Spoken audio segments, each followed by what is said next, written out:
Como todos los lunes a las 8 en punto damos inicio a nuestra acostumbrada reunión en donde le damos primero un agradecimiento a los medios de comunicación por ser voceros precisamente de estas reuniones que nos permiten darle formato a lo que es Grupo Madrugadores, Foro de Expresión Ciudadana.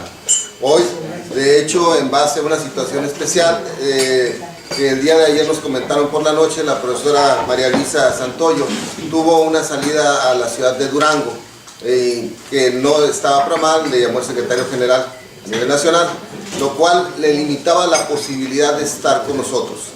En atención a ello y considerando que la profesora Guillermina Dorantes Gómez es la representante del CEN nacional y la calidad que tiene ella en cuanto a la comunicación e información, sobre todo la problemática que existe, nos consideramos que podría ella estar sustituyendo, debido a la plática que tiene con nosotros, los temas que se estaban proporcionando en la agenda que se planteó para el día de hoy.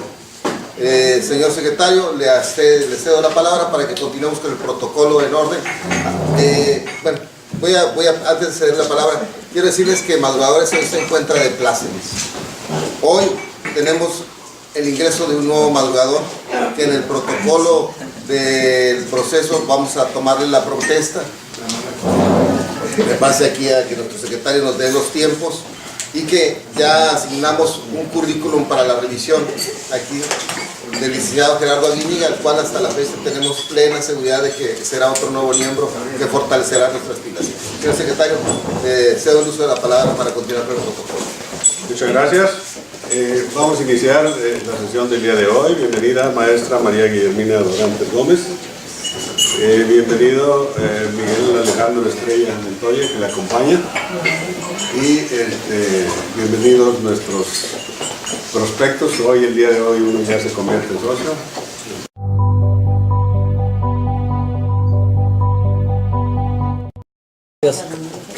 Buenos días.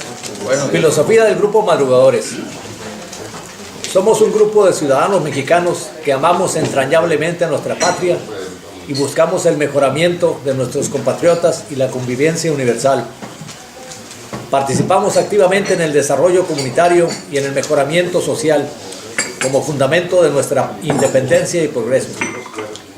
Sostenemos que la persona es la base de la familia, de la sociedad y de la nación, y que ante esa premisa debe ser un individuo que viva bajo los principios de la decencia y el respeto mutuo, que sea una persona con carácter, amplio criterio y consciente de sus deberes y derechos, en busca permanente de su superación intelectual, moral y económica, que respete a su familia y forme a sus hijos con los más altos propósitos para lograr el mejoramiento común, que participe con los demás madrugadores en el beneficio general de la sociedad en que se desenvuelve, que a través de su participación activa en los programas de trabajo mejore su acervo cultural y sea analítico positivamente en los actos del grupo, y que con esos principios cultive una amistad con sus compañeros que haga que la participación común se cimiente en el aprecio, en la comprensión y logre la unidad que dará fuerza a los propósitos comunes. Gracias.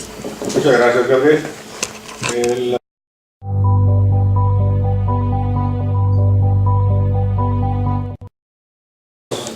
Declaración de principios del Grupo Madrugadores. Queremos un país libre en donde el gobierno actúe hasta donde sea necesario y la ciudadanía hasta donde le sea posible. Queremos una entidad que se distinga en el país por ser la mejor, la más unida y la más progresista. Queremos una ciudad sana y alegre en la que se mantenga constante el orgullo de radicar en ella. Queremos una ciudadanía solidaria, participativa y responsable de sus actos. Queremos funcionarios públicos honestos, dignos y cumplidos.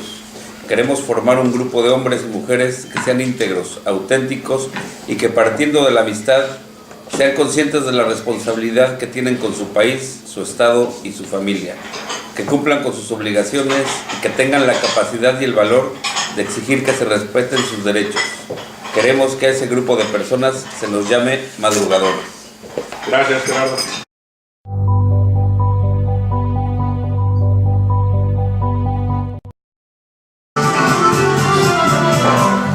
Somos madrugadores y queremos motivar a crear nueva convivencia. conciencia en nuestra comunidades y queremos motivar.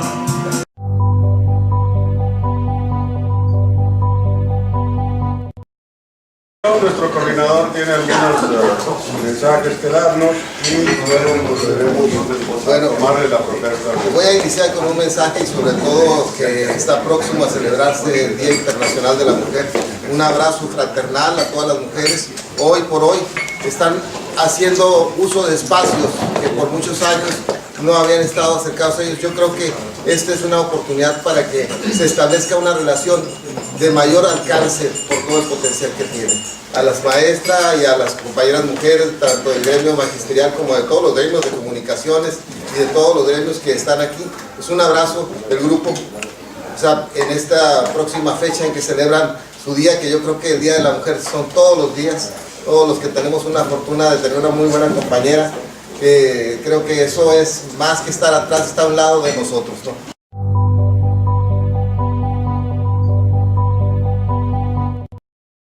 Ignacio Carpio Martínez, y para lo cual le voy a pedir que pase al frente, señor secretario, para iniciar el protocolo de toma de protesta. ¿Con su padrino? Con su padrino. Levanta tu mano derecha.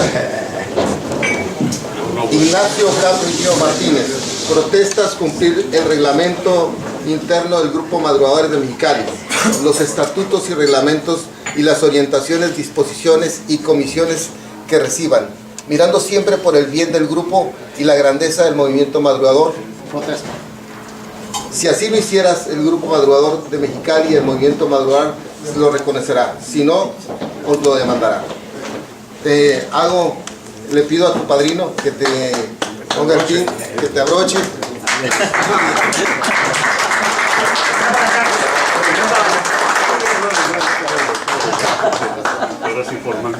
Voltea para acá, padrino, la antigüita, Formalmente ya estás integrado al Grupo Madrugadores y la red de principios de valores a nivel nacional. Es un honor para mí. No, un gusto para nosotros que estés con nosotros. Y de hecho, enhorabuena. y próximamente tendremos la oportunidad también aquí al licenciado Gerardo Hernández.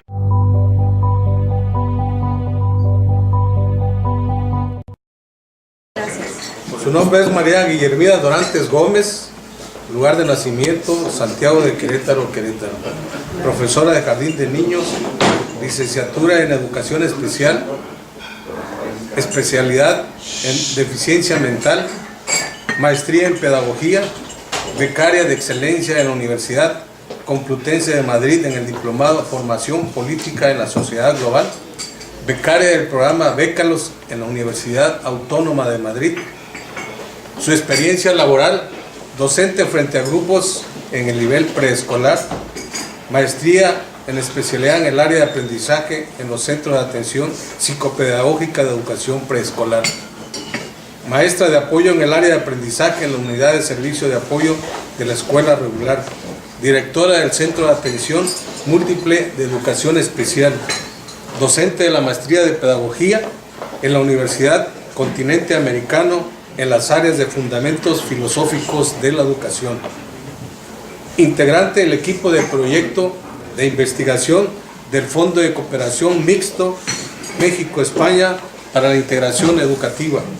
Integrante del Comité Ejecutivo de la sección 24 del CENTE en el estado de Querétaro. Representante del Comité Ejecutivo Nacional del CENTE en las diferentes secciones del país. Es representante del CENTE en la sección 37 en Baja California. Los temas a tratar en este día son rezago de pagos a interinos, nómina extraordinarias insuficientes, jubilaciones y pensiones, paros escalonados en las escuelas y apoyo de padre de familia, estrategias de presión para exigir pago, posible paro estatal y resultados de la evaluación docente. ¿Es cuánto, señor coordinador? Gracias.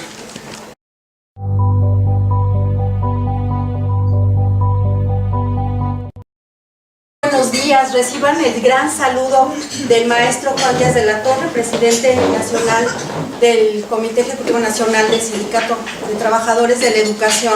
También les agradezco en lo que vale el que hayan aceptado el cambio de que no puede estar por asuntos de agenda la maestra María Luisa Gutiérrez Artoyo, la secretaria general de la sección, y hayan aceptado el trueque, ¿no? el cambio de ponente. Para mí es me llena de honor poder estar frente a ustedes, porque por su misión, su visión, sus objetivos y el contenido filosófico de la agrupación que ustedes integran, compartimos los mismos objetivos que tienen que ver con el amor a la patria. El amor a la patria desde el espacio en el cual estamos desarrollando nuestra práctica cotidiana, nuestro estilo de vida, nuestra forma de relacionarnos con las demás personas. En el sindicato, naturalmente, nuestros objetivos es ayudar al progreso de la patria a través de la educación, pero como la dice el artículo 3 de la Constitución, laica, gratuita, pública y de calidad. En ese sentido, cuando estamos analizando el fenómeno del no cumplimiento de pagos a los trabajadores de la educación, nos cuesta mucho trabajo entender cómo es posible que un estado tan próspero como es Baja California tenga dificultad para hacer pagos a sus maestros. Es algo que a nosotros nos interesa porque es un fenómeno económico, político, social muy importante, pero además de tener esta capacidad, como lo hacen ustedes, de tener elementos objetivos para analizar la realidad y dar una mejor respuesta, también está la visión clara de que nuestra razón de ser es defender los derechos de nuestros compañeros trabajadores. El sindicato ha trabajado a la par con el gobierno federal, estatal, municipal, para construir una serie de prestaciones sociales que vienen garantizadas desde la Constitución, y entonces lo que estamos haciendo actualmente es exigirle al gobierno del estado que cumpla con su razón de ser con los trabajadores, efectivamente garantizarles el pleno goce de sus derechos. Ustedes lo saben, el ISTECALI nace precisamente para darle un lugar para los derechos sociales a los trabajadores del Estado, y la gran parte de los trabajadores del Estado son precisamente los trabajadores de la educación agremiados a la sección 37. En la sección 37 siempre se ha puesto el hombro tratando de garantizar incluso la viabilidad financiera del instituto, sin socavar los derechos de nuestros compañeros que precisamente ahorita están lesionados. La sección 37 acompañó al gobierno del estado precisamente en toda esta serie de propuestas para construir una reforma que garantizara ISTECALI no nada más para los trabajadores de la educación, sino para todos los trabajadores al servicio del estado. Y están en una situación de que se garantizaron pagos. El señor gobernador, cuando llega a estar al frente del Ejecutivo, dice que él se compromete a que este problema queda resuelto antes de terminar su mandato, y nosotros no encontramos la manera como la pueda hacer en el estado actual de las cosas. Nosotros participamos de manera importante, pero no podemos decirle a nuestros compañeros de la educación que no tengan aspiraciones a jubilarse, porque nuestros compañeros, ustedes lo saben, muchos ya tienen más de 35 años trabajando y aportando puntualmente sus cuotas, que cabe decirlo que con la reforma al ISTECALI, el porcentaje de aportaciones de los trabajadores de la educación al instituto quedaron mucho más altas que el resto de los compañeros trabajadores del Estado. Se ha cumplido con la cotización, aceptamos trabajar más años, aceptamos aportar más al instituto y tenemos el pleno derecho de exigir que se nos jubile. El año pasado, ustedes lo saben muy bien, se crea con el compañero que llega de delegado especial del Comité Ejecutivo Nacional a crear una estrategia para apoyar a los compañeros que por cuestiones de salud, cuestiones emocionales, cuestiones físicas, ya no era posible que siguieran estando frente a grupo. En lo que se resolvía la problemática del pago de jubilaciones, se crea este esquema de trabajadores que se les denomina liberados y que a su vez han servido para darle oportunidad a otros compañeros para poder trabajar en el espacio que ellos están dejando por tener este goce de una situación que se les crea para apoyarlos. y ahora gobierno del estado nos dice que no puede pagarle a los compañeros interinos que están cubriendo a los compañeros liberados, y esto es una bola de nieve impresionante. Estamos pensando de que aproximadamente, me pongo los lentes de leer, tenemos 2.450 compañeros que ya están liberados, que obviamente no todos tienen interino, eso sí lo queremos dejar muy claro, porque se está diciendo que el gran problema financiero que tiene el gobierno del estado es por toda la cantidad de interinos. No es cierto que existan 2.400 compañeros interinos cubriendo a estos liberados, y sin embargo ahorita el 2015 tenemos 3.076 compañeros en lista de prelación. ¿Qué quiere decir? Que entre los liberados y los que ya están con las condiciones para merecer su jubilación son alrededor de 3.076 maestros, pero también tenemos 629 próximamente que pueden tener las condiciones para ya ser liberados, y que sabemos que esto es una bola de nieve que va creciendo cada vez más. Una de las estrategias que se ha logrado con la maestra María Luisa Gutiérrez, eso hay que decirlo muy claro, es de que efectivamente se acompañó en un primer momento al gobierno del estado, a la Secretaría de Finanzas, de Planeación, etcétera, todas las áreas económicas y financieras, a construir una estrategia para empezar a jubilar a los compañeros. Sabemos que el gobierno del estado es quien va a tener que absorber el pago de los jubilados, porque ahorita el Ixtecali no tiene posibilidad de hacerlo. Y entonces en ese avanzarle se logró, gracias a la negociación de la sección 37, de que el gobierno del estado encontrara recursos para poder jubilar a 100 compañeros. De esos 100 compañeros, gracias nuevamente a la intervención de la maestra María Luisa, se logra a poner 50 más en la lista para que empezáramos poquito a poquito a avanzar en el problema, ¿sí? Sabemos que las condiciones en las que estamos actualmente, en la que está el gobierno del estado, no tiene de dónde sacar la cantidad de miles de millones de pesos que se requiere para cubrir el día de hoy y de manera satisfactoria el 100% de las prestaciones, pero estamos apostándole a que pueden haber situaciones programadas pausadamente, en donde se jubilan nuestros compañeros con todas sus prestaciones, porque la primera propuesta era otorgarles la jubilación y después pagarles las prestaciones a las que tienen derecho al momento de jubilarse. Creímos, la maestra María Luisa, con el acompañamiento del Comité Ejecutivo Nacional, cree que aunque vayan siendo pocos, pero con todas sus prestaciones, porque ya se las ganaron, ya tienen ese derecho ganado. Entonces estamos en esa etapa, tenemos la promesa y aparentemente el compromiso de continuar con estos pequeños paquetes de jubilados, pero por supuesto que de ninguna manera estamos de acuerdo que esa sea la vía para darles el derecho que nuestros compañeros han ganado.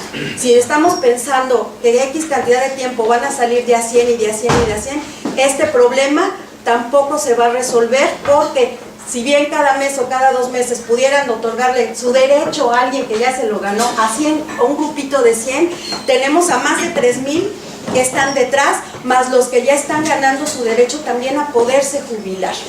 Entonces, esa es en líneas generales la situación con los jubilados, los liberados, y obviamente de ahí se deriva el problema con los interinos que los están cubriendo. Nosotros fuimos muy responsables al momento de asignar interinatos de los compañeros que se estaban yendo por liberación. Obviamente se hizo un análisis importante para saber en dónde no era necesario poner un interino. En ese tenor estuvimos trabajando, y sin embargo el gobierno del estado no le paga a los interinos. Entonces también ese es un conflicto muy importante.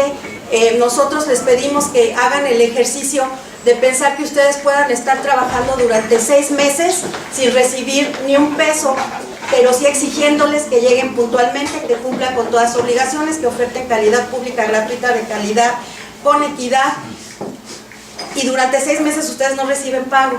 Si ya pudieron visualizar ese panorama, ahora imagínense a alguien que no le pagan desde el 2013, que es cuando empieza esta dificultad importante financiera de gobierno del estado. Entonces es imposible pensar que alguien va a regalar su trabajo. Muchos lo hacemos pensando en que va a llegar el día que nos paguen, en que le apostamos a que además de que sea una aportación a la patria, sea una manera digna de ganarnos el sustento, pero todo tiene límites. Entonces en este afán de contribuir nuevamente de parte del Comité Ejecutivo Seccional, ya encabezado por la maestra María Luisa Gutiérrez Santoyo, es empezar a apoyar al gobierno del Estado, a la Secretaría de Educación, a la Secretaría de Finanzas, para analizar el dinero que se vaya obteniendo para empezar a pagarle a los compañeros que tienen mucho más tiempo sin cobrar, o sea, ni siquiera los que están trabajando, la quincena de ahorita. Estamos hablando de que se empezaron a cubrir los interinatos que no se les pagaba a compañeros desde 2013, imagínense esa situación tan dramática. Ahora solamente tenemos los adeudos a partir del mes de enero, ya la gran mayoría de los pagos que venían rezagados desde antes del 2015 ya están pagados gracias a esta herramienta que se construye de las nóminas extraordinarias, y sin embargo todavía siguen habiendo adeudos a partir del 1 de enero, todavía tenemos algunos casos excepcionales de rezago por algún tipo de situación ajena a nuestro control, pero imaginen ustedes, se pactan nóminas extraordinarias y ni así vamos a poder cumplir. Ahora, para el mes de marzo, se logra, gracias a la presión del Sindicato Nacional de Trabajadores de la Educación, se logra que el gobierno del Estado aumente el monto de esa nómina extraordinaria a 40 millones de pesos. Para el mes de abril va otra nómina extraordinaria de otros 40 millones de pesos. Para el mes de mayo va una de 70 millones de pesos. Para el mes de junio van más millones de pesos. Y ni así se logra batir el rezago. Naturalmente, nuestros compañeros interinos siguen presentándose a trabajar. Alguno de ellos ya decidió dejar de ir a trabajar porque tienen que mantener a una familia. Ya puntualmente les llega el recibo de luz, agua, teléfono, la necesidad de darle de comer a la familia, y entonces algunos ya han decidido no regresar a subir interinatos. Pero los que siguen ahí están muy preocupados. Gracias a la resonancia que nuestros compañeros de los medios de comunicación le han dado a este problema, la sociedad está muy sensibilizada hacia esta problemática. Es inhumano pedirle a alguien que trabaje gratis, y con el nivel de exigencia que tenemos los trabajadores de la educación aún más. Por eso, el que varios compañeros hayan decidido empezar a cerrar escuelas como manera de presión es una medida que no nos gusta, pero que es muy necesaria, porque gracias a eso, aparte de la negociación que está realizando nuestra líder aquí en el Estado, es que el gobierno del Estado ha aumentado los montos de esas nóminas extraordinarias. Al inicio los montos de las nóminas extraordinarias eran de 7 millones de pesos, 10 millones de pesos, y gracias a toda esta concordancia de acciones es que se están logrando nóminas de 20, 30, 40, 70 millones de pesos, y cabe aclararlo, ni aún así se resuelve el problema, pero estamos nosotros apoyando a nuestros compañeros y no vamos a descansar hasta que este problema quede resuelto al 100%. No sé cómo ando de tiempo. Muy bien. Ahora, la asignación del servicio profesional docente. Ustedes lo saben, cambia la ley. A nosotros, cuando se le hacen las modificaciones necesarias a lo postulado en el Pacto por México y queda una ley donde efectivamente el Estado se compromete a brindar educación de calidad, a evaluar a maestros, pero de manera integral y no de manera punitiva, es cuando el Sindicato Nacional de Trabajadores de la Educación dice: muy bien, te vamos a acompañar, pero te vamos a exigir el cumplimiento de todo lo que estás ofreciendo, porque nosotros estamos poniendo nuestra voluntad y todo lo que somos al servicio de la patria. En ese sentido empiezan las convocatorias para poder acceder a ascensos, a promociones, a más horas, etcétera, todo lo que nos promete la ley del servicio profesional docente. Y en ese sentido también encontramos que el Estado ha tenido problemas para cumplirle a nuestros compañeros en relación a la asignación de esas claves de ascenso que ellos legítimamente se ganaron porque concursaron de acuerdo a las reglas del juego. Hace 2 semanas se pudieron hacer ya el otorgamiento, finalmente el otorgamiento de esas claves de dirección que nuestros compañeros se habían ganado legítimamente. Los tiempos apremian porque estos puntajes que ellos ganaron vencen el 31 de mayo, entonces lo que se les pueda otorgar de acuerdo a la ley del servicio profesional docente hasta antes que venzan esos puntajes se les tiene que otorgar, porque a partir del 1 de junio que salgan nuevamente las convocatorias empieza todo el mundo otra vez de cero. Entonces, gracias a las gestiones y al acompañamiento que hace la maestra María Luisa Gutiérrez Santoyo, se logran otorgar 12 plazas de dirección en el nivel preescolar, 32 plazas de dirección en el nivel de primaria, 20 plazas de director en secundaria, 4 plazas de director en telesecundaria, 29 de subdirector en secundaria, 1 plaza de inspector de preescolar, 2 de inspector de primaria y 5 inspecciones de secundaria. Sabemos que la respuesta no es suficiente porque efectivamente es de nuestro conocimiento que hay más espacios para cubrir. Pero ahorita estamos en esta fase que esperamos concluir pronto, en la que se identifique, ahora que se haga el reacomodo de los grupos, toda esta parte de reordenamiento del sistema educativo, se queden liberadas las claves necesarias para que nuestros compañeros que siguen en la lista de prelación puedan disfrutar el goce del derecho que ya ganaron porque participaron de acuerdo a las reglas del servicio profesional docente. Entonces, en ese tenor estamos. Esos son los temas principales que están ocupando ahorita nuestra agenda, pero les quiero comentar que la sección 37, el próximo mes de abril, cumple 60 años de su formación aquí en el estado de Baja California, y eso también se tiene que celebrar. Aunque todos los días se estén librando estas batallas por los dineros, también tenemos que reconocer todo el valor que le ha dado a los trabajadores en el estado el que haya un sindicato, que el mismo presidente de la República lo ha señalado como una institución del Estado mexicano, y que aquí en el estado de Baja California también se cuente con esta sección 37. Tenemos muchas actividades, tenemos muchos frentes por los cuales estamos trabajando, porque está la dignidad de los trabajadores, está el goce de sus derechos laborales, pero también está el derecho a la capacitación, a la formación de calidad, a las prestaciones y prerrogativas que hemos podido construir gracias a que tenemos un sindicato fuerte y de presencia nacional. ¿Cómo voy de tiempo? ¿Voy todavía muy bien?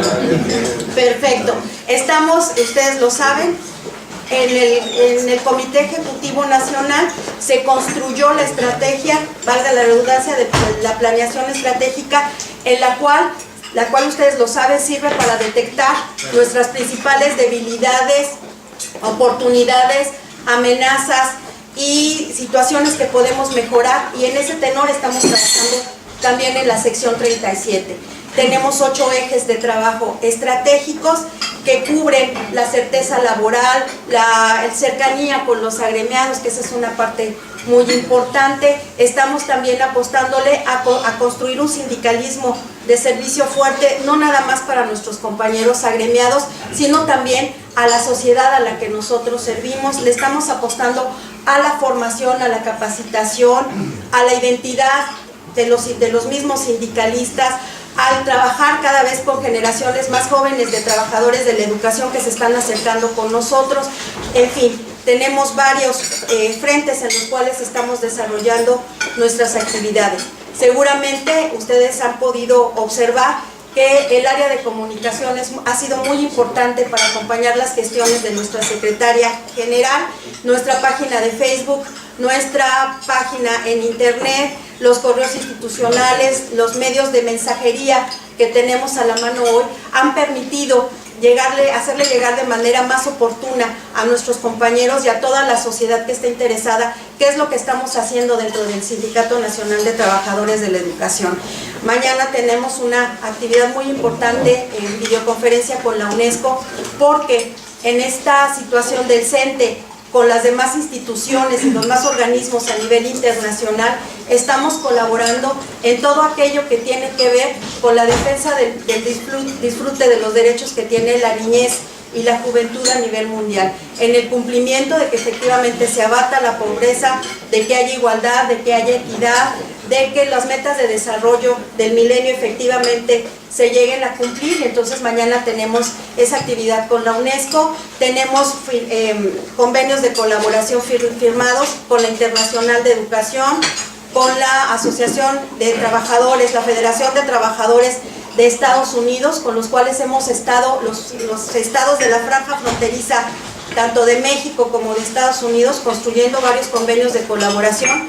Y ahorita tenemos uno muy importante, en que 100 de nuestros maestros de aquí de Mexicali van a participar en una certificación del idioma inglés, y a su vez nuestros compañeros maestros de Estados Unidos a su vez participarán en una certificación del idioma español para elevar sus competencias, darles más valor agregado a nuestros trabajadores y para poder empezar a cerrar esas brechas. Cuando se hace esta firma de convenio con nuestro presidente, el maestro Juan Díaz de la Torre, el gran lema de esa reunión fue: empezamos a construir puentes de comunicación. Entonces estamos trabajando en esa parte con la Internacional de Educación, analizando el fenómeno del sindicalismo a nivel mundial, porque si bien lo anunciaban los grandes teóricos de la sociología, de que lo que pasaba con las políticas neoliberales, hay que decirlo, es la desaparición de los sindicatos. Algo muy interesante está sucediendo, que los sindicatos estamos dando la lucha precisamente para no desaparecer, para seguir siendo vigentes, para seguir siendo dignos representantes de nuestros trabajadores. Y este fenómeno que está haciendo que esto que parecía una ley de que iban a desaparecer los sindicatos, estamos tratando de revertirla, porque solamente unidos con los demás trabajadores de la educación de todo el mundo es que podemos tener mayor fortaleza. Nosotros solos podemos hacer muy poco, pero nos juntamos podemos hacer cosas increíbles como las que está haciendo actualmente el Sindicato Nacional de Trabajadores de la Educación. Muchas gracias. Bien, maestra, muchas gracias.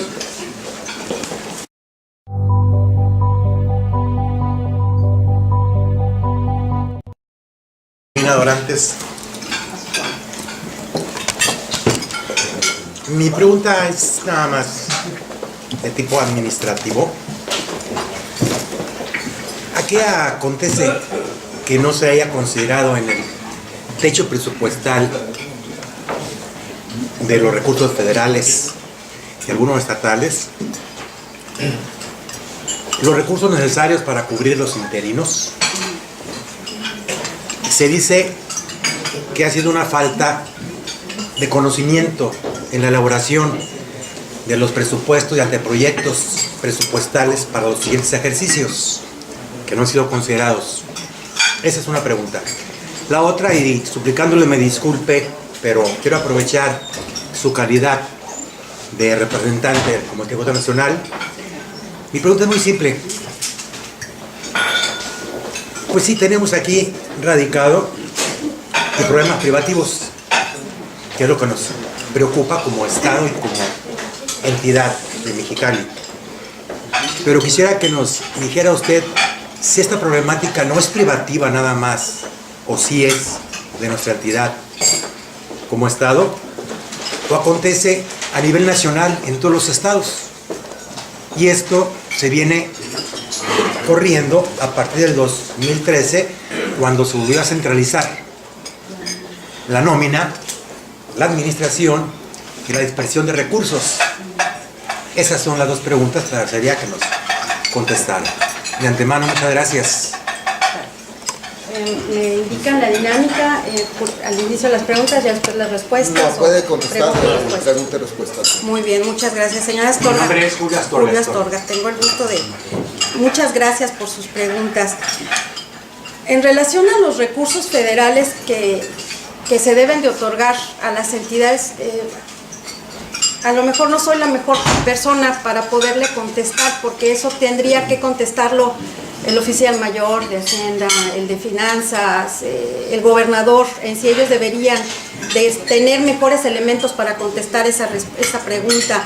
Yo lo que sé, lo que nosotros sabemos es de que cuando se otorgan recursos es porque ya se dio una, por llamarlo de manera muy simplona, una lista de necesidades. Para poder trabajar durante este ejercicio fiscal voy a necesitar X cantidad de miles de millones de pesos, porque voy a hacer, afortunadamente a todos estos mecanismos de fiscalización que se han estado construyendo, tengo que decir para qué me voy a gastar toda la cantidad que le estoy pidiendo al gobierno federal.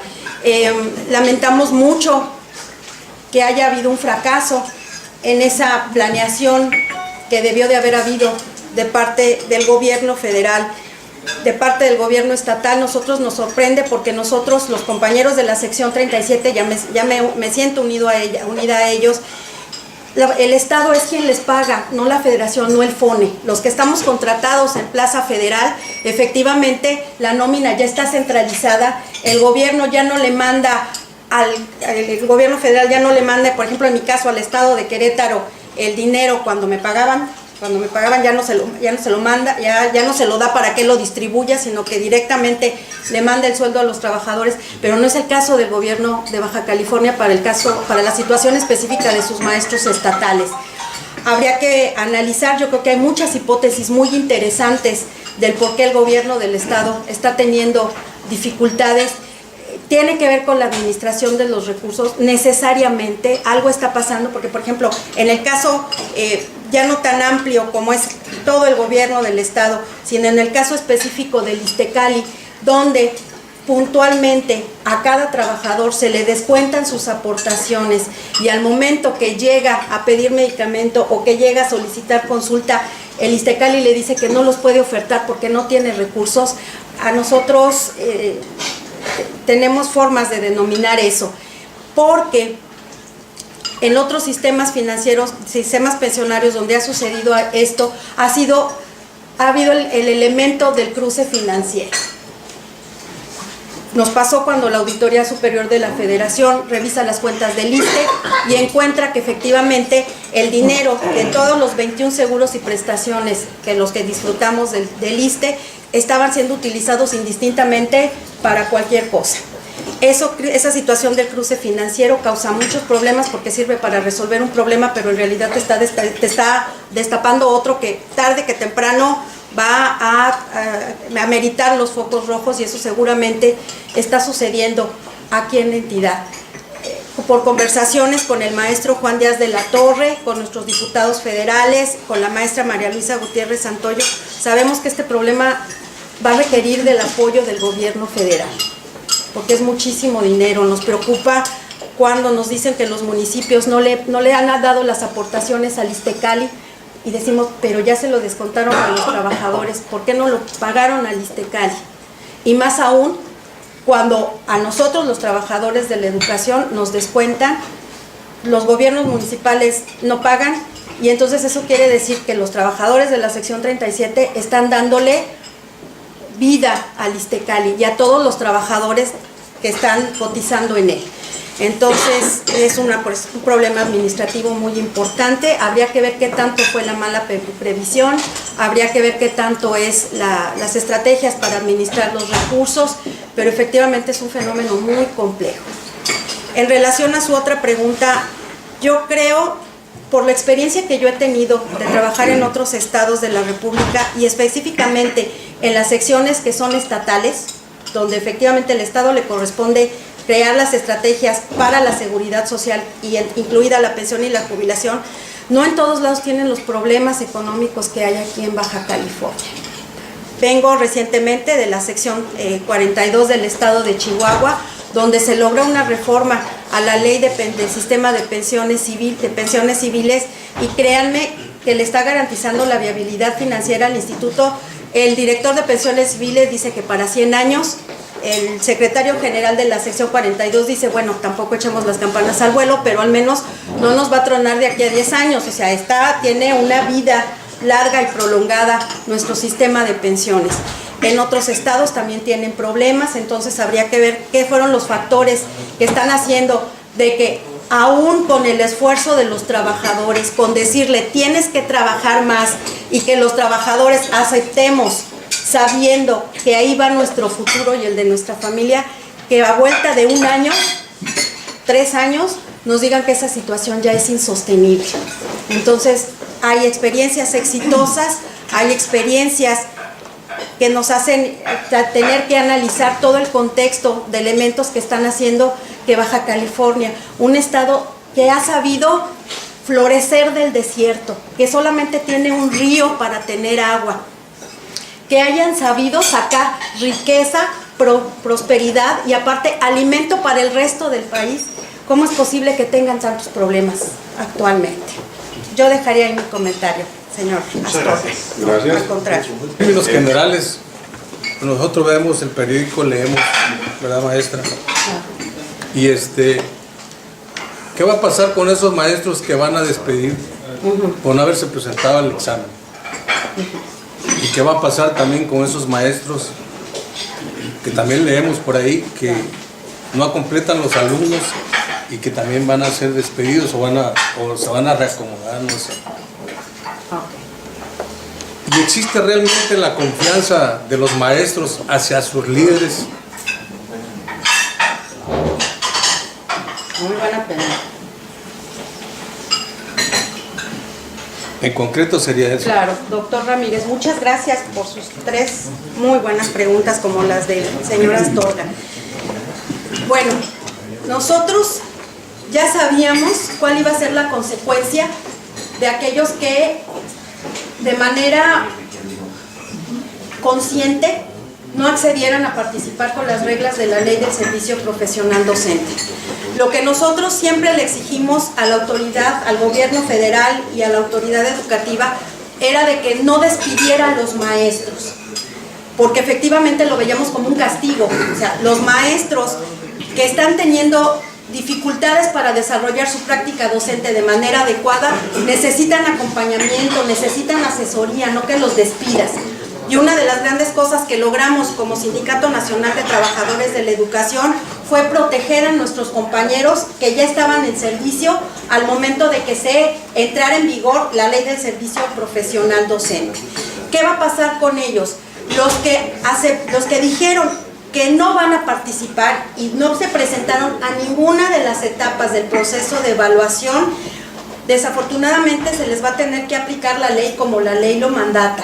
Van a ser despedidos. Por ahí el secretario de Educación, yo creo que se equivocó en su aseveración cuando dijo que no iban a tener ni siquiera derecho a la liquidación. Eso es un error, es un derecho constitucional que cuando te rescindan el contrato te liquiden con todas las de la ley. Vamos a exigir eso a nuestros compañeros. Quiero comentarles con gusto que los compañeros que están agremiados al Sindicato Nacional de Trabajadores de la Educación, entramos a un proceso de acompañamiento muy interesante con ellos, precisamente para encontrar la ventana de oportunidad que tenía esta evaluación docente. Entonces, de nuestros compañeros que fueron directamente acompañados por el CENTE, que son la gran mayoría, si alguno no se presentó a alguna de las etapas de la evaluación, fue por causas de fuerza mayor, por enfermedad física, por situaciones que ya están debidamente fundamentadas.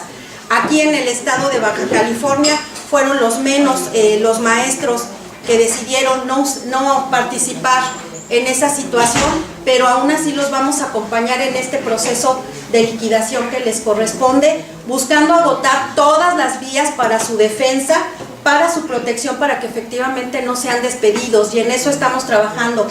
Todavía ayer domingo, la compañera que está encargada, por instrucciones de la maestra María Luisa Gutiérrez, que está encargada de revisar todo lo referente al servicio profesional docente, estuvo trabajando con los compañeros de laborales de todos los niveles educativos para detectar a estos compañeros, para acompañarlos, para ver cuáles son sus necesidades y ayudarlos, porque como lo dijo el maestro Juan Díaz de la Torre, en la evaluación docente no vamos a dejar a ninguno de nuestros compañeros en el camino.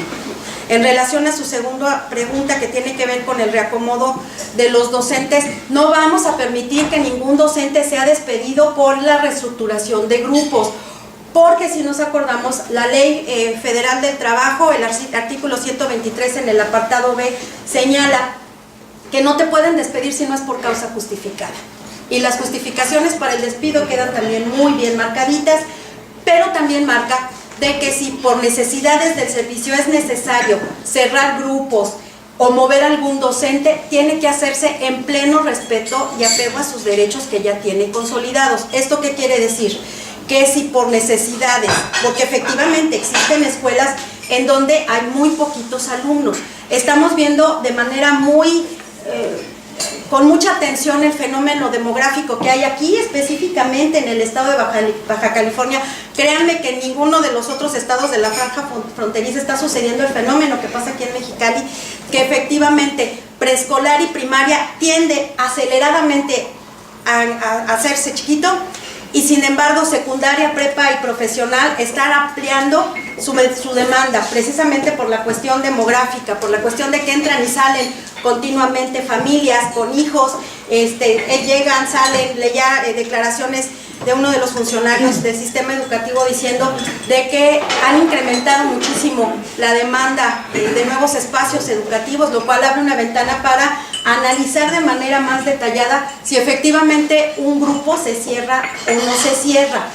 Entonces, esto va en dos vías. La primera vía, la Secretaría General está trabajando a la par con la Secretaría de Educación y obviamente con nuestros compañeros que se encargan de estar trabajando los conflictos en los niveles educativos para analizar si efectivamente un grupo amerita o no ser recortado. Porque no queremos que el gobierno del estado vea eso como una ventana para decir ya no necesito contratar gente. Dices, no, a ver, espérate. Hay parámetros internacionales que sugieren la cantidad mínima de alumnos, las cantidades máximas, y sobre eso nos vamos a pegar. Pero está también otra situación que eso hay que comentarla muy fuerte y muy claro. La maestra María Luisa Gutiérrez Santoyo, a diferencia de algunos funcionarios, ha estado visitando personalmente las escuelas que están en posibilidad de ser reestructuradas para ver en qué condiciones va a quedar.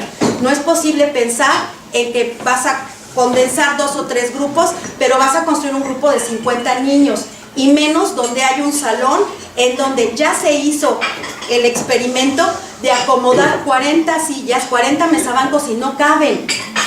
Entonces, estamos acompañando a nuestros compañeros porque obviamente esto les trae cierta incertidumbre, específicamente en aquellos lugares donde saben que efectivamente que hay poquitos niños, pero estamos diciendo, no se vale sacrificar la calidad de la educación, los derechos de nuestros compañeros, para que el gobierno se ahorre unos pesos en relación a docentes.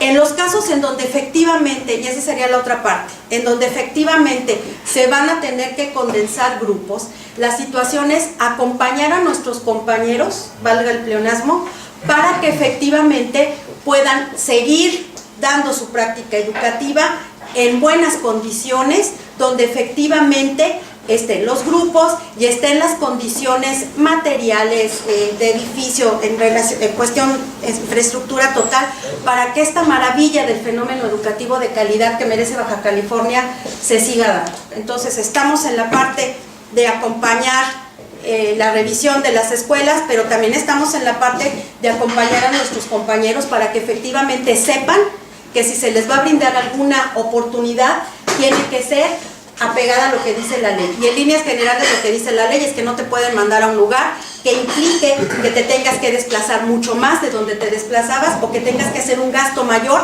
de lo que hacías para en tu trabajo por el cual te tuvieron que reubicar. Y con esto quiero contestar su tercera pregunta, doctor. ¿Sí hay confianza en la organización? Sí la hay. Y no nada más es echar las campanas al vuelo o ser felizólogas. Y tan la hay que nuestros compañeros están acercándose cada vez más a la sección. Tenemos elementos objetivos para comprobarlo. Nuestros usuarios, la gente, nuestros trabajadores que ya se están acercando a tener información a la sección 37, cada vez son más. Cada vez más se vive esa maravilla para lo que fue creado el sindicato, en el que los trabajadores, a través de sus representantes, que es el Comité Ejecutivo Delegacional, se acercan a pedir acompañamiento y asesoría.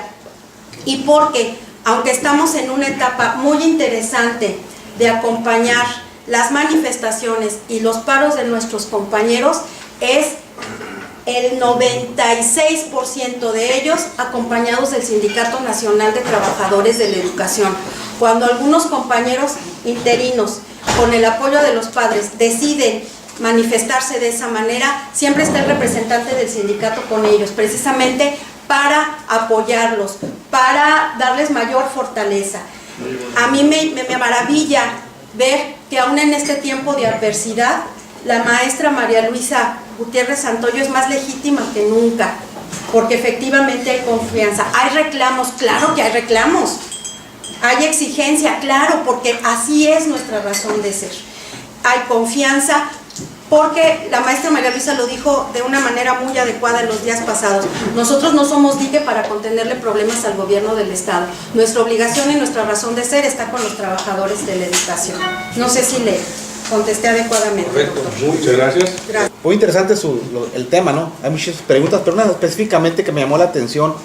Comentaba usted que el problema es político.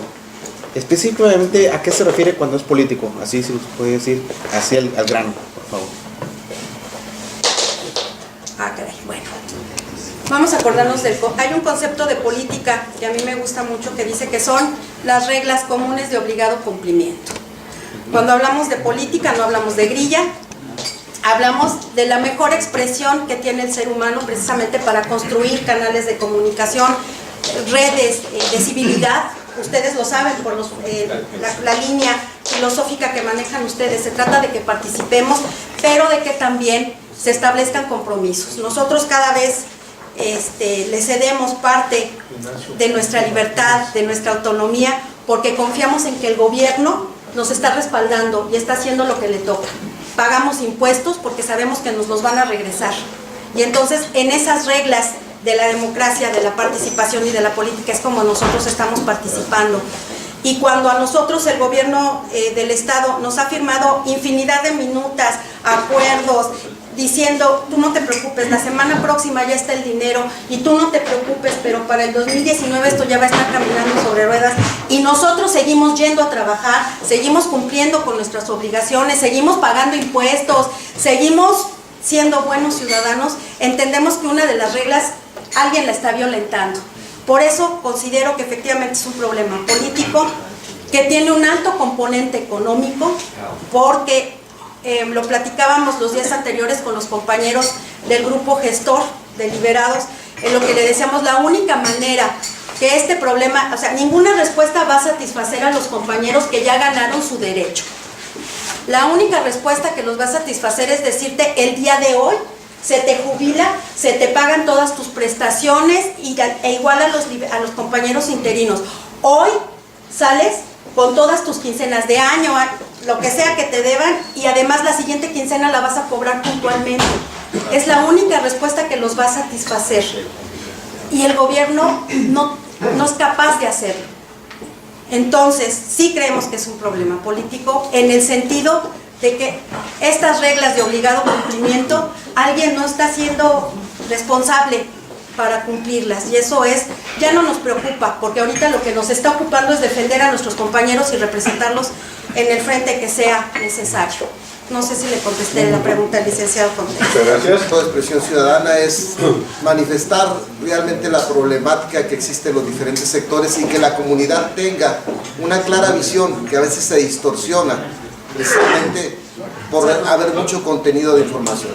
Nosotros, si ustedes tienen una propuesta ya viable que le hayan presentado al gobierno del Estado sobre la mecánica que podría darle solución a este tipo de situaciones tan graves que aquejan al Estado y a ustedes en el sindicato, pues podemos ofrecerles nuestro portal para que nos la presenten y nosotros comentar. Hay una comunicación, eso es una propuesta. Les hago llegar como una situación donde queremos que la comunidad se entere de viva voz de los actores que están teniendo esta situación.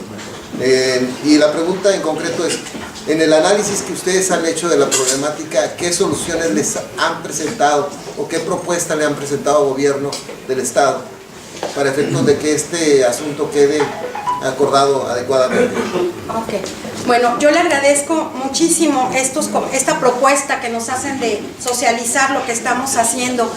Sin ustedes, sin los medios de comunicación, sería más difícil poder tener este agrado de la sociedad en general. Nosotros sabemos, porque también somos padres y madres de familia, que no es grato que un día llegues a la escuela y esté cerrada, o que estén dando clases los maestros, porque también hay que señalarlo, se está haciendo un esquema similar al de huelga trabajando. Está cerrada la escuela, pero los compañeros están trabajando en la banqueta con los niños, revisando tareas, revisando sus lecciones. Entonces, esta percepción que hay de que las escuelas están cerradas, pues sí está cerrado, pero el trabajo educativo se sigue desempeñando, se le están haciendo adaptaciones, porque nosotros sabemos que así como a nosotros nos niegan el derecho de nuestras prestaciones, no podemos negarle a los niños el derecho a tener un futuro a través de la educación pública. Gracias por el ofrecimiento. Quiero comentarle que nosotros estamos a punto de agotar toda esta fase de ser propositivos y acompañantes del gobierno. Ya les hemos dado mucho chance. Tolerantes. Demasiada tolerancia en los niveles de la civilidad, porque estamos muy equivocados y pensamos que la manera de exigir es parármele al del frente y gritarle, insultarle, aventarle muebles, destrozar equipos. Eso es una estrategia equivocada. Respetamos a quien haya decidido pensar que esa es la manera como se resuelven las cosas, pero sabemos que si vamos, violentamos, rompemos vidrios, no van a aparecer los más de 300,000 millones de pesos que se necesitan para resolver este problema. Nosotros ya llevamos más de 3 años acompañando al gobierno del estado, siendo solidarios, siendo empáticos con las necesidades de los baja californianos.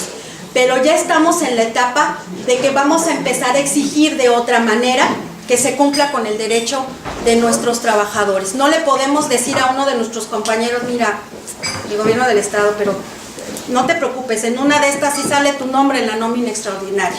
Porque si nuevamente nos ponemos en los zapatos de los compañeros, sabemos que es imposible decirle a alguien que tiene 8 meses sin cobrar, que se aguante otro poquito a ver si en la siguiente nómina sí sale. Obviamente la estrategia, la demanda general que tiene nuestra organización a través de la secretaria general es exigir que ya cumplan. Y en el Inter estamos construyendo las nóminas extraordinarias. En el Inter estamos apoyando para que esta jubilación progresiva de nuestros compañeros liberados se vaya dando, precisamente para darles cauce también a sus necesidades. Desafortunadamente de esta lista de liberados ya tenemos compañeros que ya se nos adelantaron en el camino. Y ahí no desaparece el derecho de la familia a heredar la pensión o a disfrutar las prestaciones a las que tenía derecho por ser esposa o compañero de un trabajador de la educación. Entonces, afortunadamente, y como debe de ser, contamos con todo el apoyo del Comité Ejecutivo Nacional. El maestro Juan Díaz de la Torre está muy al pendiente de cada uno de los pasos que se están dando aquí en la entidad y necesariamente, ahora que la maestra María Luisa esté trabajando con el maestro Juan Díaz de la Torre, a partir del día de hoy y el día de mañana, seguramente traerá maneras más dinámicas para resolver esta situación. Muchas gracias. El propósito de la reforma educativa, uno de los propósitos de la reforma educativa es medir la capacidad de los maestros para compensar sus deficiencias, ¿sí? Es decir, si medimos algo lo podemos controlar. Yo creo que esto debería de ser muy importante tanto para el sindicato como para el gobierno. Ustedes están dándole seguimiento, porque digo, ya sabemos que muchos no aprobaron, que les aumentaron el sueldo a los que sí lo hicieron. Digo, le están dando seguimiento tanto a los premios como a la capacitación.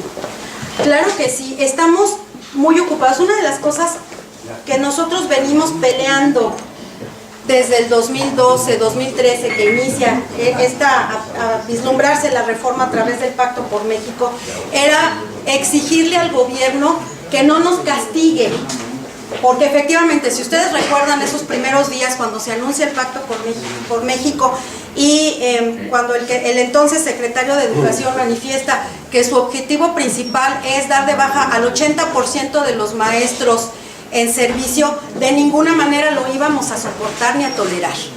Nosotros hicimos la campaña, el trabajo en donde se tenía que hacer, en los congresos y específicamente en el Congreso Federal.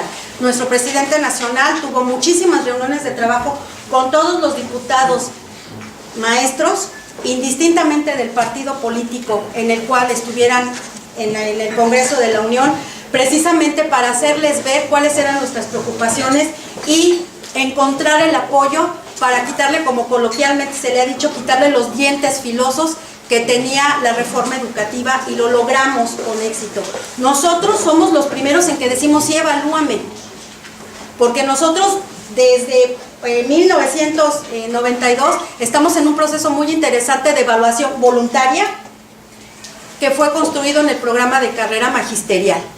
Todos los estados de la República tienen esquemas de apoyo al salario de los trabajadores de acuerdo a su desempeño, a su preparación, a sus resultados dentro de clase. Entonces, esto es una práctica cotidiana para nosotros. Nosotros los evaluadores cotidianamente somos evaluados, pero lo que sí no estábamos de acuerdo era de que a partir de una fría prueba estandarizada dieras de baja a un compañero, porque no se vale, porque no es lo mismo quien trabaja en una escuela de la zona urbana en Mexicali, pero aparte zona urbana, en colonia de clase media, donde los papás pueden mandar a sus hijos a las clases de inglés, a la computación, etcétera, que lo califiques igual que al compañero que está trabajando en el albergue de Villa de Jesús María.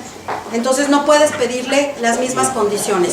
Lo que logramos construir, porque no vamos a recordar que el Instituto Nacional para la Evaluación de la Educación nace no con la reforma educativa, nace desde la firma de la Alianza por la Calidad en la Educación en 2008, una estrategia que el mismo sindicato fue y le propuso al gobierno federal, al entonces presidente de la República, porque fue un mandato que surge de un Congreso Nacional de Educación que tiene el CENTE como órgano de gobierno. Entonces, nosotros empezamos a incidir y llegó precisamente a donde tenía que llegar, a las juntas de gobierno, del INEE, la estrategia del servicio profesional docente, y naturalmente dijimos, sale, vas a evaluar, pero tienes que evaluar el contexto, tienes que ver en qué condiciones se está desarrollando el fenómeno educativo y tienes que entender que efectivamente los maestros de la educación pudiéramos tener alguna dificultad para aterrizar algún contenido, pero de ninguna manera quiere decir que somos malos maestros. Entonces, en ese tenor fue que se construyó la propuesta para la evaluación integral de los docentes. Los docentes que nosotros hemos acompañado, porque sabemos que a todos los compañeros que están frente a grupo les va a tocar tarde que temprano pasar por este proceso, sabemos que hay varios instrumentos. Primero, el director o su autoridad educativa inmediata tiene que dar comentarios sobre cómo es su desempeño, cómo respeta las leyes, los reglamentos, los horarios, etc. Los padres de familia dan su opinión sobre el maestro, se entregan elementos didácticos para demostrarle al sistema educativo cómo resolvemos el problema cuando tenemos un niño increíblemente listo y cuando tenemos un niño que tiene dificultades en el desarrollo, en el aprendizaje, en el lenguaje, en la conducta, etc. Y bajo estos dos, tienes que normar un criterio para que veas las estrategias que estoy utilizando, porque yo soy el que conoce sobre educación. Y obviamente tiene que haber un examen de conocimientos. Los maestros debemos de conocer nuestros contenidos, nuestras reglamentaciones, nuestra materia de trabajo. Algo venturoso, gracias a todo el dinamismo que tiene el Sindicato Nacional de Trabajadores de la Educación, es que estamos influyendo en las etapas de evaluación. ¿Y de qué manera estamos influyendo? La primera prueba que se lanza de pilotaje en 2014 en el estado de Tlaxcala e Hidalgo tenía muchas deficiencias y nosotros señalamos, ¿sabes qué? No puedes preguntar de esta manera, cosas tan sencillas como decirle, es que no puedes poner una prueba en computadora con el fondo rojo.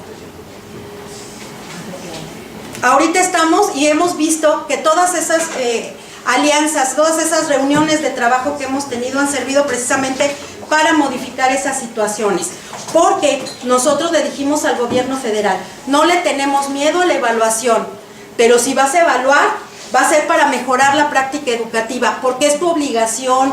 Tú, el patrón, por ley, está obligado a preparar a sus trabajadores, a brindarle lo necesario para que cada vez se desarrollen mejor. Pero el sindicato, en apego a sus obligaciones, creó una espléndida herramienta tecnológica a través de lo que ahora es el fideicomiso del SINADEP, del Sistema Nacional de Desarrollo Profesional, en el cual se están ofertando continuamente cursos de capacitación vía internet, apoyados por las mejores universidades del mundo, naturalmente con las de México, para brindarle a los maestros todas las estrategias conceptuales, procedimentales necesarias para que puedan presentar de mejor manera su evaluación. Incluso por lo difícil que fue los primeros usos de la plataforma para que los compañeros accedieran, empezar a subir sus evidencias y todo esto, vimos que era necesario implementar un curso donde les facilitáramos a los compañeros la experiencia para que supieran utilizar la plataforma, para que no se les trabara, para que pudieran subir de manera adecuada sus evidencias, para que contestaran las preguntas, etcétera, porque efectivamente, y la doctora Silvia Schmel, que es presidenta del INEE, lo reconoció, tenemos muchas dificultades. Hasta que empezaron a tratar de echar a andar la evaluación docente, se dieron cuenta de lo compleja que era la tarea. Entonces le dijimos, nos capacitas, nos formas, y si estás encontrando a todos los maestros excelentes que hay en México, los tienes que recompensar. Y en esa parte estamos. Efectivamente, logramos que el programa de carrera magisterial no desapareciera. Nosotros fuimos los primeros en comprender que el esquema de estímulos económicos que aportaba carrera magisterial ya no era suficiente, ya había perdido ciertas formas de efectivamente apoyar a la calidad en la educación, y por eso acompañamos al gobierno federal a construir lo que es ahora el programa de incentivos por el buen desempeño.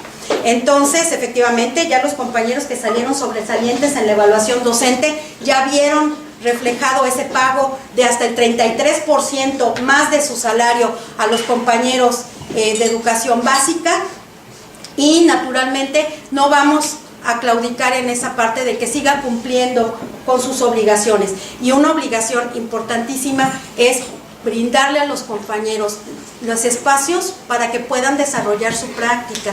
Aquí hay una deuda muy importante de claves de dirección. Si se fijan ustedes, cuando leí los datos, se otorgaron 4 claves de dirección en telesecundaria, pero se necesitan más o menos 20 y tantas. Entonces, 4 claves de dirección, dices, bueno, ayudó a ciertos compañeros, pero en realidad no satisface. Una inspección de preescolar. Entonces, nuestra batalla también es para que el gobierno garantice que si te ganas el derecho, puedas ejercerlo como debe de ser, ¿no? Muchas gracias, maestra. Bien, compañeros, pues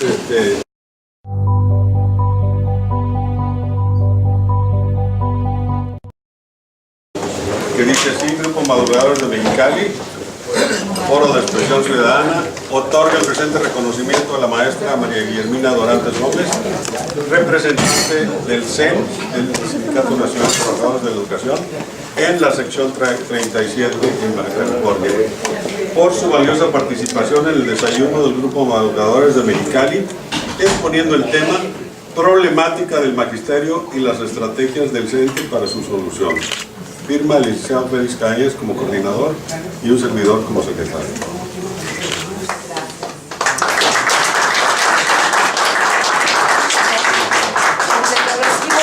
Emocionada, de veras, a mí me preocupaba que no, por cuestiones de agenda, la maestra María Luisa no pudiera atenderlos como ustedes se lo merecen. Entonces, agradezco que hayan aceptado que viniera otra persona, agradezco el interés que muestran al tema educativo.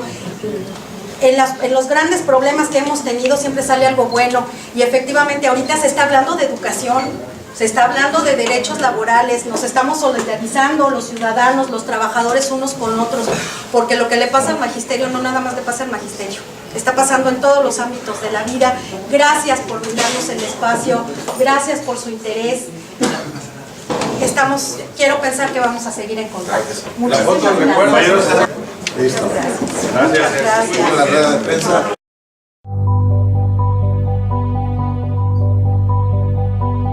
Sí, gracias.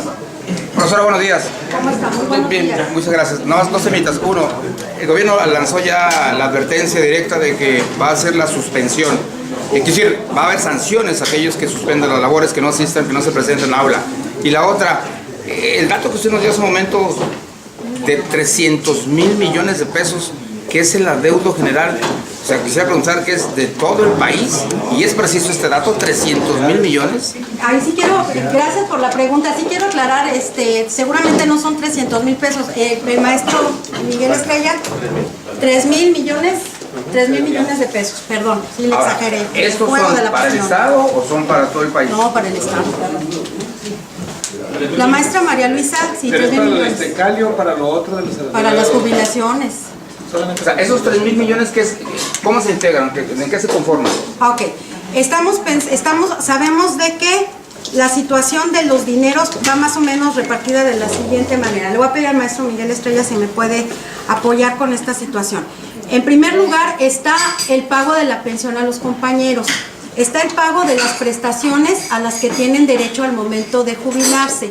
Tienen derecho a un pago de una prima por retiro, prima de antigüedad, etcétera. Entonces, todo eso va componiendo el dinero que ellos tienen derecho a recibir. Esto está proporcionalmente al salario que venían devengando cuando estaban en activo. Entonces, tenemos compañeros, no podemos decir exactamente cuánto le van a pagar de jubilación a cada uno de ellos, porque todos ganan diferente. Entonces, 1.500 millones son para pagar las jubilaciones actuales y 1.500 serían precisamente de nómina por año. Entonces, eso, redondeando pesos y centavos, sería el aproximado precisamente para poder pagar todas estas prestaciones a las que tiene derecho un compañero cuando se jubila. Y la otra, sí, leí las manifestaciones que hizo incluso ya el señor gobernador que iban a empezar ya los descuentos. Nos llama la atención ese tipo de discurso que maneja el gobernador. Es como cuando quien le debe dinero a usted le dice que no le va a pagar y que le haga como quiera. Entonces nosotros apelamos a la sensibilidad del gobernador para que pueda matizar esa declaración y quiero retomar el comentario que hice hace rato. El que las escuelas están cerradas no quiere decir que no se está dando el servicio educativo. Nuestros compañeros están asistiendo todos los días a las escuelas, permanecen ahí durante el horario de trabajo, están trabajando con los niños, entonces no hay modo de aplicar esa sanción porque no están cerradas las escuelas y los maestros están en otro lado. Cuando llegue la estrategia, el tiempo de la estrategia de hacer efectivamente los paros, recordemos que el problema es con los compañeros interinos. El gobierno de todos modos no les está pagando.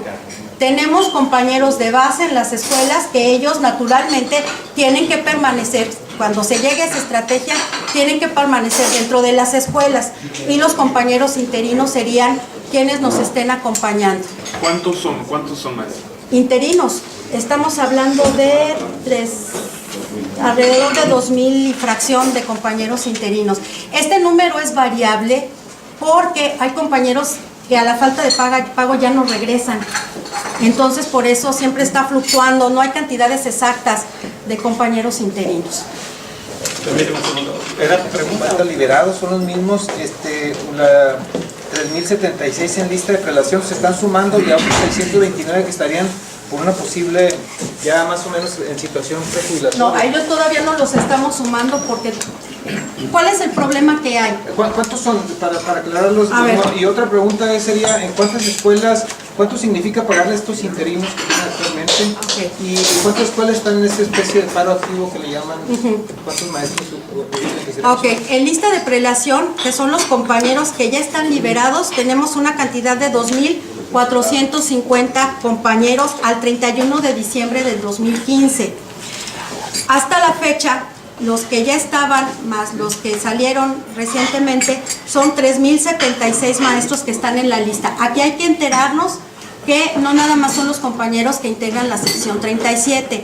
Ustedes saben, hay otros 2 sindicatos de trabajadores de la educación, entonces están los números del CETE y están los números del 7. Entonces, redondeándolo, sería esa cantidad.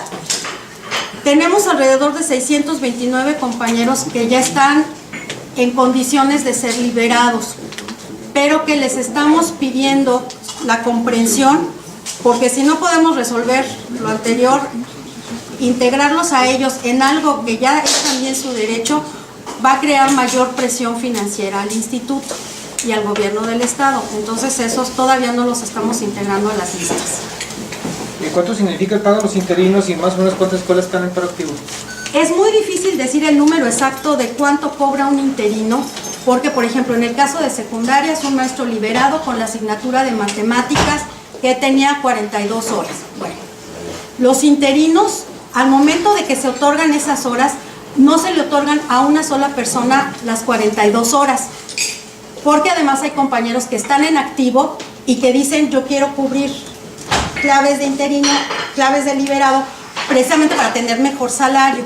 Entonces hay compañeros que están trabajando esas 42 horas, por poner un ejemplo muy burdo, uno está cubriendo 10 horas, otro está cubriendo 5, otro está cubriendo, y pues eso hace que sea diferente lo que cada uno de los interinos está cobrando. Pero más o menos un monto, o sea, el Estado tendría que... Por ejemplo, el nivel básico, a ver, estamos viendo en números generales, es que es complicado poder decirle exactamente cuánto es lo que se paga a cada uno de ustedes. Lo que tenemos son a cada uno de los interinos.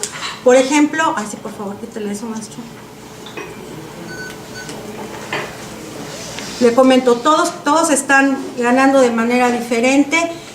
Estamos hablando ahorita en relación de escuelas que han mantenido la suspensión, el cierre de escuelas, que no la suspensión del servicio, que aproximadamente de la sección 37 tenemos alrededor de 50 escuelas que están en este fenómeno.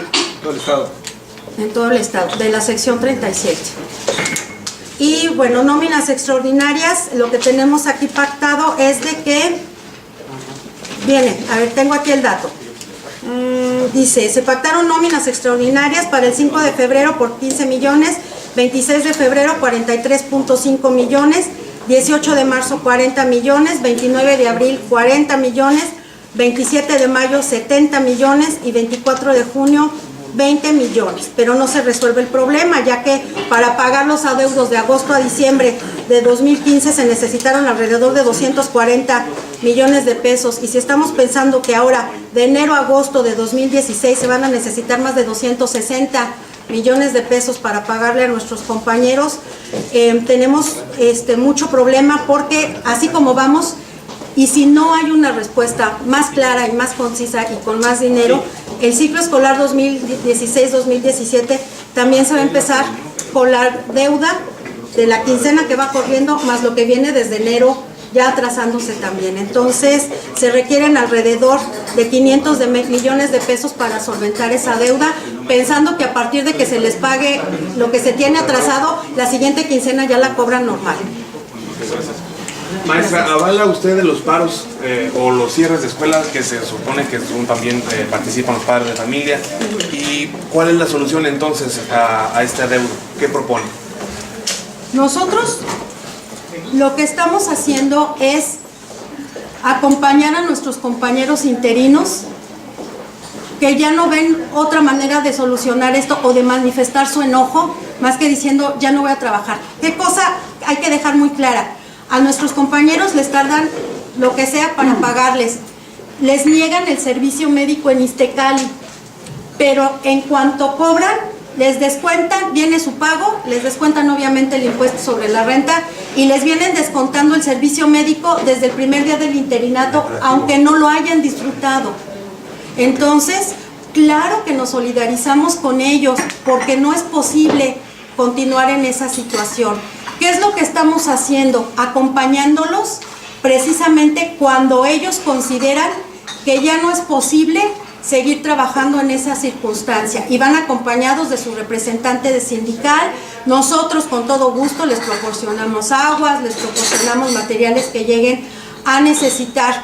Agradecemos muchísimo el apoyo solidario que nos están dando los padres de familia, porque ellos también viven esa situación en carne propia, también los han despedido, también no les han pagado prestaciones, también son contratados por terciarización y no tienen derechos. Sin embargo, nos ocupa que el apoyo de los padres de familia sea positivo y no pase como en otros lugares donde no ha habido la intervención, que no son escuelas de la sección 37, en donde los padres de familia están ya abanderando este movimiento. Eso también lo tenemos que decir. En las escuelas o en los lugares donde se tomaron carreteras, se cerraron vías de comunicación, son padres de familia que están obedeciendo a otro tipo de intereses, que no son las de acompañar necesariamente al magisterio en la búsqueda de sus soluciones. ¿Cómo poder identificarlos? Porque ahí hay mucho, cuando están las manifestaciones empiezan los volanteos y empiezan las consignas, y empiezan otro tipo de situaciones. Nosotros los maestros somos los primeros que vamos a respetar la ley. Nosotros ya lo pudimos comentar fuerte y quedito de que no vamos a tomar carreteras, no vamos a afectar a terceros, no vamos a tomar puentes internacionales, porque además, como somos conocedores y respetuosos de la ley, sabemos que ahí hay delitos federales, entonces no lo estamos haciendo. Por eso estamos por la estrategia de los paros escalonados para continuar presionando al gobierno. Esos titulares que ustedes nos acompañan informando sobre paros en las escuelas nos ayuda a meter presión al gobierno para que vean que efectivamente esto está pudiéndose salir de control y entonces estamos apoyándolos necesariamente. Ese paro es escalonado, ¿es la única alternativa que tiene el CINTE? No, claro que no. ¿Cuál es la otra? Tenemos otras, no descartamos las huelgas, no descartamos manifestarnos afuera de las oficinas, no descartamos muchas cosas.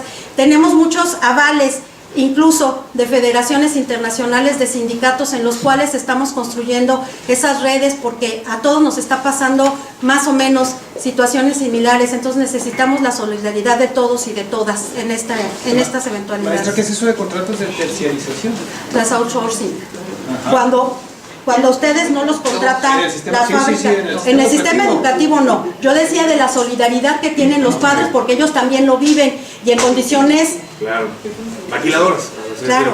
¿Me puede dar tu nombre completo y su cargo, por favor? Claro que sí, con todo gusto. Soy la profesora Guillermina Dorantes Gómez. Soy representante del Comité Ejecutivo Nacional aquí en la sección 37. Eso está muy amable. Muchas gracias.